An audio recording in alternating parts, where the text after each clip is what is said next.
Bonjour Eric. Je viens de me réveiller. J'ai eu ton audio. Bon, ton voicemail, je viens de l'écouter tout de suite. Bon, le Congo va mal, comme tu le sais, mon ami. D'abord, laisse-moi te faire rire. Je venais à peine de me réveiller. C'était aux alentours de 6h45 du matin. Alors, je disais à ma femme que je viens de faire un rêve là-bas rigolo. C'est-à-dire, je suis allé me promener avec ma femme quelque part. On nous a invités. Nous sommes entrés dans cette maison-là. Ma femme est allée du côté des femmes, là. Elles étaient en train de tresser les cheveux avec ses amis, tout ça. Bon, des femmes en train de se tresser les cheveux. Moi, je suis allé du côté des hommes. Et puis, l'un de mes amis m'a tiré un peu dans une chambre là. On s'est assis, on commençait à bavarder. Et brusquement, un groupe de gens est venu. Je ne les connaissais pas, mais ce sont mes amis qui les connaissaient, dans mon rêve. Ces gens-là sont entrés dans la maison, ils avaient des sacs. Alors ils ont dit, nous le cherchons. On nous a dit qu'il est ici. Alors, il nous a escroqué de l'argent. Nous voulons l'arrêter et l'amener à la police. Moi, je ne comprenais pas ce qui s'est passé dans le rêve, dans cette chambre-là. Et puis, l'un des hommes à qui on parlait, il a dit, il est là. On a dit, faites-le sortir. Et on a fait sortir Félix Tshilombo, le président du Congo. Il était bien habillé, en costume, comme ça. On a fait arrêter. On a dit, ah, nous t'avons. Viens, mets-toi ici. Comme ça, nous allons appeler la police. Moi, j'étais calme, assis sur le lit. Et Félix est venu s'asseoir à côté de moi. Nos corps se sont même touchés. Je ne comprenais pas ce qui s'est passé. Alors, le monsieur là a appelé la police pour qu'on vienne arrêter Félix Tshisekedi. Alors, j'ai beaucoup rigolé. Que je me suis réveillé, j'ai rigolé. J'ai parlé à ma femme. Ma femme a dit, ah, tu es tellement trempé dans la politique que tu peux rêver même des bêtises là. Bon, ça, je l'ai dit en passant. Alors, quand j'ai pris maintenant mon téléphone, le même matin, j'ai vu qu'on parlait de la milice de l'UDPS conformée à Kinshasa, à Kingabwa, dans une concession là-bas, avec la complicité de certains éléments de la garde républicaine et de la police même, congolaise. Alors j'ai montré à ma femme le téléphone, j'ai dit, tu vois, donc mon rêve là doit avoir une signification, même si je ne le comprends pas. Je ne comprends pas de quoi il est question, il était question dans ce rêve-là, mais il y a quand même quelque chose, il y a quand même un message. Alors mon ami Eric, le Congo va mal. Alors vous voyez, le problème c'est quoi? C'est le mensonge. Quand vous commencez vos histoires dans le mensonge, vous allez toujours évoluer dans le mensonge et finir dans le mensonge. Nous devons être... Moi, je préfère être constant. Je reçois des attaques. Va sur ma page Facebook. Les gens de l'UDPS, quand j'écris une petite histoire comme ça contre Félix, « Yo, Lingaka Félix, hey toi, hey, il m'insulte là !» Je ne change pas. Le Congo va mal. Mon cher, on ne peut pas faire semblant de vouloir changer les choses sur terrain si le commencement était mauvais, si le commencement était la mafia, si le commencement était la tricherie. Lukuta na lukuta, ça amène toujours lukuta. Et amène toujours biloko amabe. C'est ça. Les membres de l'UDPS, nos frères et sœurs congolais, partisans de l'UDPS, sont têtus. On leur a parlé de toutes les manières qu'il y a eu deal. Tout a commencé avec le deal de Kingakati, mes chers amis. On ne peut pas mâcher les mots. Tout a commencé avec le deal de Kingakati. Les élections n'ont pas bien fini, ne se sont pas terminées en beauté. Pourquoi? Parce qu'on a mis la volonté du peuple congolais de côté par la mafia politique du Congo. Et Félix a été attiré dans ce guépier là-bas, emmené dans cette danse par Vital Kamerhe. C'est-à-dire, les malfaiteurs qui entourent Kabila n'ont pas voulu lâcher le pouvoir. Pourquoi? Parce que c'est leur seul moyen donc, de se protéger. Vous voulez qu'on vous le dise dans quelle langue? Et Félix, ayant échoué aux élections, n'ayant pas gagné ces élections du décembre 2018, a été tenté par l'amour de l'argent, les honneurs, l'escroquerie, tout ça. Il a accepté ce qu'on lui a proposé là-bas.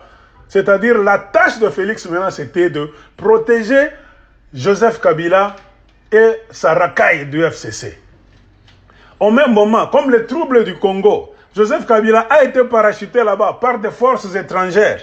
Vous connaissez la main de l'Ouganda et du Rwanda. C'est-à-dire, Félix Tshisekedi allait avoir pour tâche de protéger Joseph Kabila et alliés. Automatiquement, c'est-à-dire protéger Joseph Kabila, protéger Paul Kagame et ses intérêts au Congo, et enfin protéger Yoweri Museveni de l'Ouganda et ses intérêts au Congo. Maintenant, malgré tout ce que nos amis de l'UDPS nous disaient, Joseph Kabila Rwandais, c'est pour cela qu'il y a des problèmes, Kabila le père va Rwandais, tout ça. Dieu nous a donné une opportunité pour changer notre Congo à partir des élections. L'ennemi n'allait pas nous lâcher facilement. Mais Dieu a voulu que nous puissions faire un pas. Parce qu'on dit, le voyage de 1000 km commence par le premier pas. C'était le premier pas. Cela ne veut pas dire que ces élections qu'on avait organisées, même si Fayoulou avait gagné, c'est-à-dire Fayoulou allait avoir la tâche facile, comme les gens de l'UDPS aiment nous poser cette question. Non, un bandit ne lâche rien. Mais Fayoulou allait être investi de pouvoir populaire, pouvoir démocratique. Et cette magie-là du pouvoir démocratique, il allait rallier beaucoup de choses, beaucoup de Congolais derrière lui. Et automatiquement, le groupe de bandits, de malfaiteurs, de filous allait se retrouver moins nombreux dans un coin. On allait prendre position très bien pour les arrêter un à un.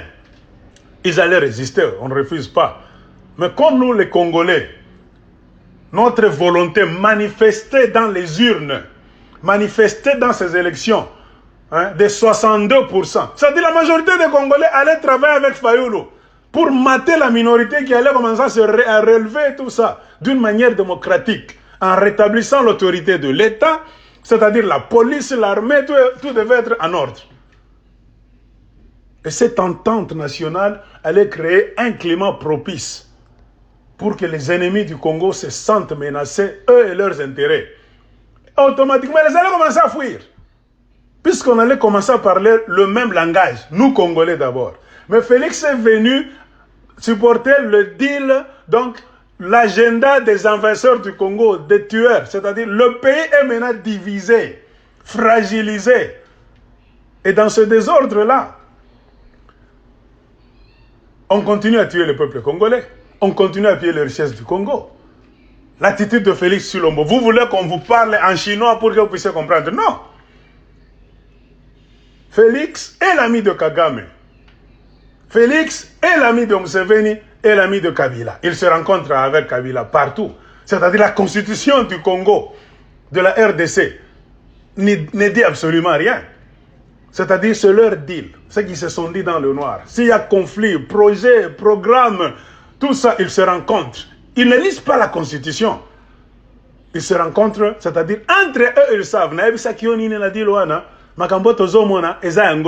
Pardon, va changer, regarde. C'est comme ça. Nous nous butons à beaucoup de difficultés. Je peux vous donner un petit cas. Le docteur Mukwege a parlé, martelant, insistant, pour qu'on puisse mettre en place donc le tribunal international qui va juger les malfaiteurs qui ont commis trop de crimes en RDC et qui ont participé directement ou bien indirectement au génocide du peuple congolais, qui a réclamé jusque-là plus ou moins la vie de 12 millions de personnes. James Kabarebe a réagi au Rwanda. Les Congolais se sont plaints. Mais au gouvernement, Félix Tshisekedi calme. C'est un signe déjà. Il y a eu l'ambassadeur du Rwanda au Congo qui est à Kinshasa, Vincent Karega. Il a nié que le Rwanda a tué des Congolais. C'est-à-dire le massacre des Rwandais, de militaires rwandais au Congo. Cet ambassadeur-là a nié. Les Congolais se plaignent, ils font des marches. Il y a des indignés là-bas à Kinshasa qui marchent, qui exigent la fermeture de cette ambassade-là.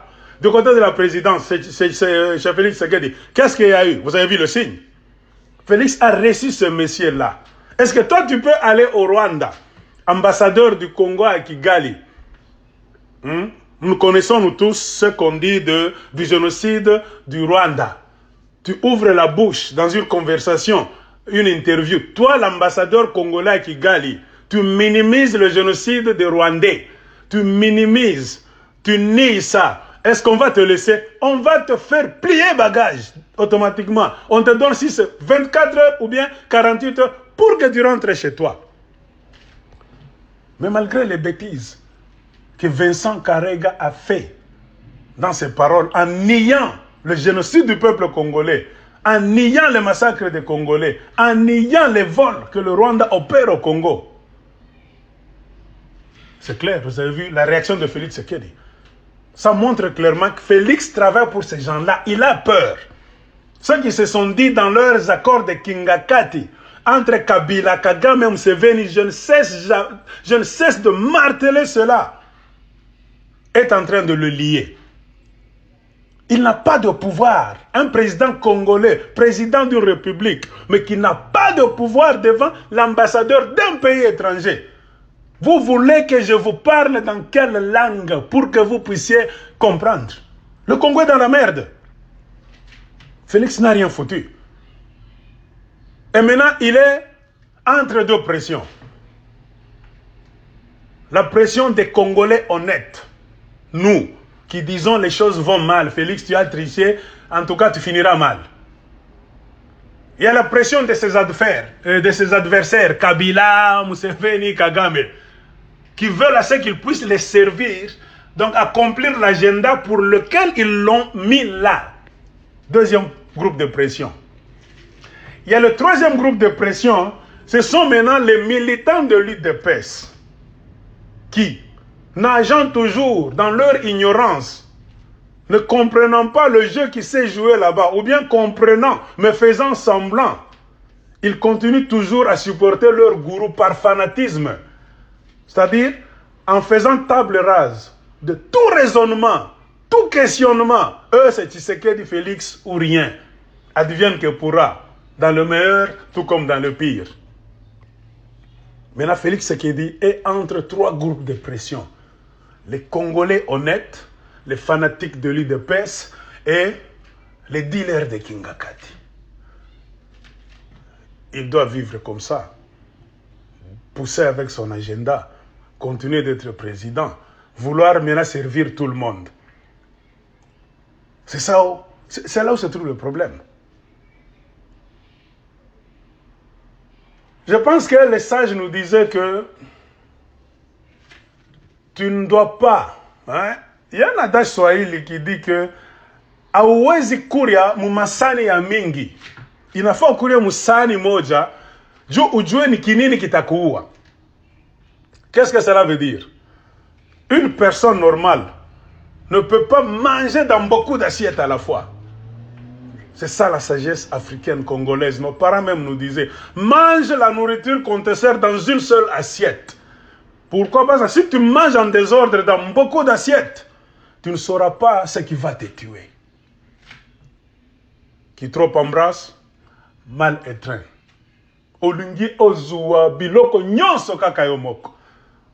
Olingi o satisfaire bataille de pêche, olingi o moko zala congolais par la tricherie, olingi o moko ozala dealer na bakagame, ba Museveni na bakabila. C'est ça le trouble qui fait que Félix ne dort plus maintenant. Il est dépassé ce monsieur là-bas. À qui la faute? Pour que les gens de l'UDPS, vous puissiez maintenant vous lever, insulter les Congolais. Non, c'est manque de sagesse. Vous devez vous en prendre non pas aux Congolais, vous devez vous en prendre à votre gourou, Félix Tshilombo. Parce que ce ne sont pas les Congolais qui lui ont dit de faire des bêtises qu'il est allé faire avec les kabylistes. Parce que c'est impossible. Tu ne peux pas prétendre que tu veux servir les Congolais, entre-temps, comme disent les Français, tu veux manger le beurre et l'argent du beurre, non, tu auras des difficultés. Tu auras des difficultés sérieuses. Et c'est dans ces difficultés-là où se trouve Félix Tshilombo aujourd'hui. Les Kagame lui ont donné une mission, les Museveni et les Kabila. Il doit les satisfaire. C'est la raison pour laquelle on l'a mis là où il est. Mais ce qui se passe aujourd'hui, c'est quoi? C'est-à-dire Félix croit, c'est-à-dire il veut tout manger. Manger l'argent de Kagame et consorts et servir l'UDPS et rester au Congo maintenant. Tu ne peux pas réussir. Il faut faire une chose à la fois. C'est-à-dire, ou tu es pour le peuple congolais, tu te prononces, monsieur Félix, ou tu restes avec les Rwandais, les Kabylistes là, dans votre île de Kingakati. Le désordre, la confusion dans laquelle l'UDPS se trouve aujourd'hui, c'est parce que le leader est en train de mélanger les business. Tama, Lokoso. C'est le Lokoso qui va faire tuer Félix Tshisekedi. Dans le deal de Kingakati, tu n'as pas de pouvoir. Ta présidence est honorifique, protocolaire. C'est ça. Même si nous n'étions pas là, un homme malin, intelligent, doit regarder ce que Félix fait et comprendre. Ça doit se limiter là. Mais toi, tu veux troubler ces gens-là, les dribbler. Ils ont le droit de te faire n'importe quoi. Et la constitution du Congo ne va pas te protéger, M. Félix Tshilombo. Parce que vous avez piétiné cette constitution. C'est le deal de Kingakati qui va te gérer. C'est ça. Alors tu es en train de te battre là. Toi-même, tu as accepté de tremper dans des difficultés. Comprenez maintenant pourquoi l'UDPS, ne sachant où donner sa tête, est en train de créer maintenant des milices. Je venais d'écrire à quelqu'un sur WhatsApp que vous comprenez maintenant le désordre qu'il y a au Congo, dans le Grand Katanga, quand vous parlez des voleurs qui défoncent les portes à Kolwezi, Likasi, à Lubumbashi, n'en parlons même pas. Où est-ce que ces gens-là trouvent les armes? Comprenez pourquoi il y a exode en masse des jeunes Kassaïens qui quittent le Kasaï en masse, qui entrent au Katanga, qui vont du côté de Kasumbalesa. Comprenez maintenant pourquoi Isaac Tshisoka était devenu très têtu.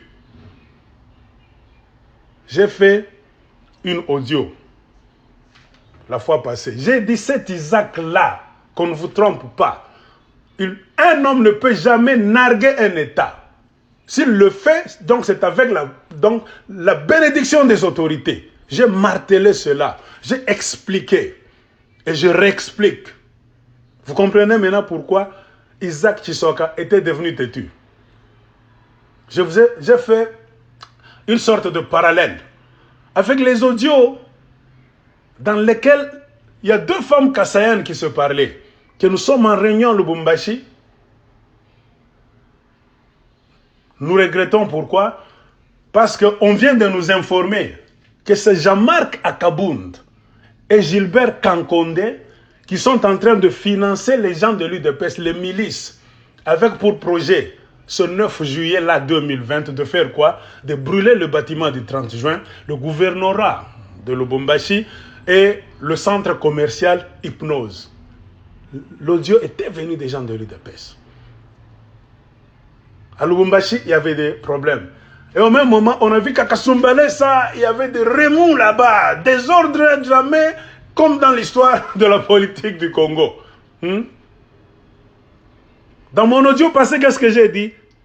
Tous les faits que vous voyez ne sont pas des faits qu'il faut isoler. Non, ce ne sont pas des faits isolés, ce sont des faits que nous devons relier l'un ou bien les uns avec les autres. J'ai parlé de l'insécurité à la frontière de Kasumbalesa avec la Zambie. J'ai dit, comprenez, c'est la même méthode qu'on est en train de faire dans l'est du Congo. L'insécurité à la frontière du Congo avec le Rwanda, l'Ouganda, tout ça. C'est la même méthode. Parce que c'est dans l'insécurité, dans le désordre, que les voleurs se servent. J'ai même dit que ce Tshisoka-là doit bénéficier de la bénédiction de Tshisekedi lui-même. et de la famille Tshisekedi. J'ai martelé cela. Alors, avec ça, un homme sage ne peut-il pas comprendre que si tu es à Kinshasa, hein, tu formes une milice à Kinshasa. La milice là aura besoin des armes. La milice aura besoin de la nourriture. La milice aura besoin de tenues, des véhicules pour être opérationnel afin de commencer à te servir. Et pour avoir tout ce que je viens de mentionner, il faut avoir de l'argent. Comprenez maintenant pourquoi Félix Tshisekedi est en train de piller. Tout son règne est caractérisé par quoi? Par le vol. Le budget là-bas, il explose, il vole 17 millions, je pense, 17 milliards. Donc partout, il n'y a que le vol. À Kasumbalesa, la crise qu'on a créée là-bas, Siyama, ça a été supervisé par Gilbert Kankonde, Jean-Marc Kakabombe. Même Kabouya, quand il disait là, moi j'ai dit dans mon audio passé, même Kabouya, tout ce qu'il disait là-bas, c'est la mafia. Ils savent tout ce qu'ils sont en train de faire. Ils n'avaient pas d'argent. L'argent, c'est on dit, c'est le nerf de la guerre.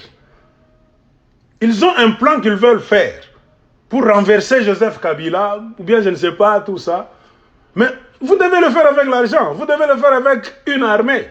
C'est pour cela qu'ils sont en train de faire toutes ces histoires-là. Et où trouver l'argent?